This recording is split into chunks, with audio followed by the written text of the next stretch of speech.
I now move to GE and to Rohit. Okay. Now, when you think of GE, we think of structures, we think of processes, we think of SOPs. Now, when the lockdown happened and it got announced almost overnight, how did GE pivot to a new way of working overnight? And if you could share a brief summary of, how did your leaders actually ensure some of those leadership behaviors and practices that really help G focus on employee safety and well-being in particular? Over to you, Rohit. Thanks, Indrani, and welcome everyone. Good afternoon, good evening, rather. And I think I love one of the phrase that came in there. It's not the new normal, but it's the new abnormal. And I think that sums up whatever the last 100 days have been very amazingly well. The, Fortunately for us, before the lockdown hit, there was something called a Janta curfew that happened on 22nd March. And a lot of organizations before that also had started planning for a business continuity plan because some cases had started popping up here and there. And we probably had about 10 days before that to look ahead and see what is coming our way and be able to plan when everything was open. And very happy to say that what worked for us was that in those 10 days before that, we were actually able to plan for something in the eventuality if something hits, what are we going to do? So by the time the Janta curfew happened, and then after 2 days of that, the complete lockdown happened, we already had business continuity plans in place. People were already coming at 50% of the team strength. We had purchased and actually put PPEs, etc., all over the place for the people to use if and when they come to office. But however, we were not prepared for a lockdown. We didn't think it would be a lockdown. And I must tell everyone, because we're a global organization, we get visibility to what is happening in most other organizations or most other countries. Indian lockdown was probably one of the most severe and well implemented lockdown. Most other places had a lot of other allowances for people to move around, to be able to run their manufacturing locations. I think most of the people in India got caught like a deer in the middle of a night when the light shines at them with no idea what to do, and then quickly trying to understand what works for them. So very quickly coming about leadership. So one thing that I talked about is proactiveness, being able to see beyond the curve and say what is happening.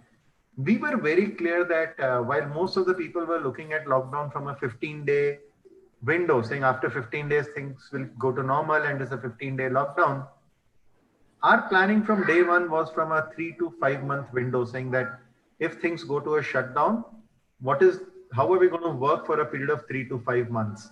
And that is where a lot of things happened. So the adequate amount of PPEs, the adequate amount of planning that had gone in. So the first thing that comes in here is you go back to your values and you go back to your defining principles. And there we went to. So our slogan is basically making difference in the moments that matter. And for anybody in the healthcare industry, there is no bigger moment than when there is a healthcare crisis across the world. And that is what we leveraged very strongly with all our people to basically rally people together and to align them together and get them to start thinking together that what should be our response to this. So that is where the whole employee motivation kind of a thing fell in place. The second guiding principle was reach out to the customers proactively and set the rules with them to say what do they expect us to do and what is it that we would be able to do in the eventuality that this kind of starts getting bigger. And very quickly we were also able to understand that a lot of our customers, they did not know that it's going to become that big despite being in the hospital industry. And we've got some very recognized people from hospital industry here, and I'd really love to hear from you. But most of the times we got the responses, okay, it's okay, lockdown. Nobody was talking about a lockdown, but situation will emerge and we'll kind of take care of it. Yeah, we've got a bit of an issue with ventilators. Probably we don't have enough. But nobody thought it's going to have such a big impact on the way the whole society is and the way the whole working dynamics are.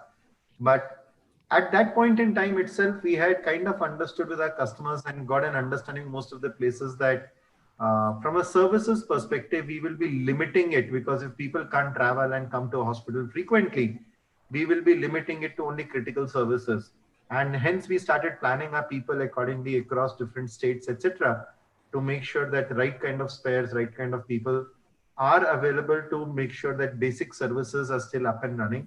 We very quickly moved on with our digital services offerings, and we started trying to make sure that we at least are able to connect with our customers and keep their uptimes high by having digital channels and digital methodologies available. And all this in those, I think, about 10 days, which we have leading to Janta curfew and before that. So we were pivoting very, very fast, saying this is going to come. Probably we also had a line of sight to what happened in China. And we were getting a lot of inputs from there saying this happened and this happened and this happened. So it's not that we were just thinking it all out of the blue, but we had a bit of a precedence coming from China and Singapore who had already gone through that kind of a situation. The third piece, apart from the mission statement and the whole customer centricity, the third piece was employee safety. You are probably going to be in midst of a pandemic, but WHO already said it's a pandemic, so we knew it's a pandemic. And you are going to have people who are going to visit hospitals where people who are affected are going to be there. So what do you do to make sure A, they are motivated, and B is you have 0 cases of your own people getting infected with the virus. And hence, what are the safety precautions that have to be taken? What are the SOPs that have to be put in place?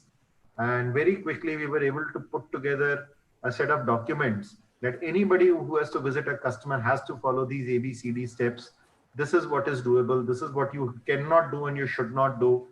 We repeatedly over multiple town halls told people, this is not the time for heroism.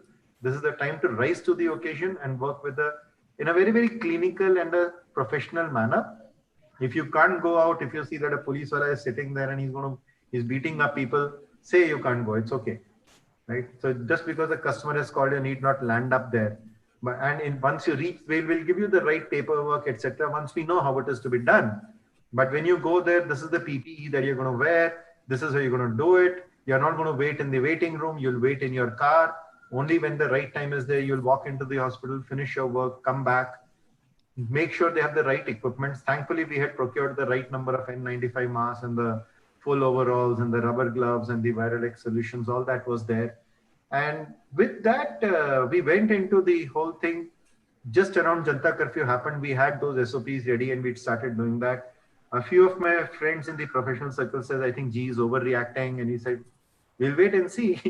And then the lockdown happened and all this training and preparedness really came in handy. I wouldn't say we were ready for it and we said we are ready to go and it's all done deal. But what happened is that once the lockdown happened, we were able to figure out the information that was coming from the government. Thankfully, the healthcare devices, we belong to the devices industry, was actually covered as part of essential services and hence exempt from a lot of things. But still, we made sure we got in touch with the right people in the government. We made sure that we figured out what documentation is required, provided that documentation, made sure it reaches to each and every person. So people go out only with their GE ID card, a letter from the CEO, which says that so-and-so is the person employed and he's going out for so-and-so purpose. Make sure that they've got the right documentation, curfew passes where applicable. And the place where we Thank you, Rohit. Sorry, in the interest of time, I will interject and maybe we will come back to you. But that was a fascinating account of how an international conglomerate leverages learnings from each company, from each country, and actually, helps embed safety and well-being into the culture of the organization.